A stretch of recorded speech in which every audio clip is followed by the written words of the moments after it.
வணக்கம். நான் ரேவதி சில்வர் ஜுவல்லர்லேருந்து பேசுகிறேங்க. பாருங்கள், இன்றைக்கான கலெக்ஷன் என்ன பார்த்தீங்கன்னா, சின்ன சின்ன ட்ராப்ஸ் தோடு தாங்க நம்ம பார்க்க போகிறோம். பாருங்கள், இது எல்லாமே தங்கம் இல்லைங்க, பியூர் சில்வரில் செஞ்சு கோல்டு பாலிஷ் போட்டதுங்க. இன்றைக்கி 1/4 பவுனில் தங்க கம்பல் வாங்கினீங்கன்னா எப்படி இருக்குமோ அந்த மாதிரியே இருக்குது பாருங்கள் ஃபினிஷிங்கு. எல்லாமே நியூ கலெக்ஷனுங்க.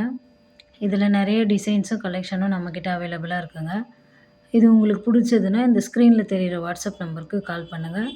இல்லை நேரில் வந்து பார்த்து வாங்கணும்னு விருப்பப்பட்டீங்கன்னா, Vellur old bus stand, main பஜார், நகைக்கடை தெரு, ரேவதி சில்வர் ஜுவல்லரி தாங்க நம்மளோட கடை. நேரில் வந்து பாருங்கள். ஆன்லைன் ஷாப்பிங்கும் நம்மக்கிட்ட அவைலபிளாக இருக்குங்க. நீங்கள் ஆன்லைன்லேயும் பர்ச்சேஸ் பண்ணிக்கலாம். நீங்கள் இந்த கம்மல்லாம் யூஸ் பண்ணிவிட்டு உங்களுக்கு மாற்றணுன்னும் போது சில்வர் ரேட் அன்றைக்கி என்ன மார்க்கெட்டில் போயிட்டுருக்கோ அந்த ரேட்டே உங்களுக்கு கேஷாகவும் கிடைக்குங்க, இல்லை பொருளாகவும் நீங்கள் மாற்றிக்கலாம். தேங்க்யூ.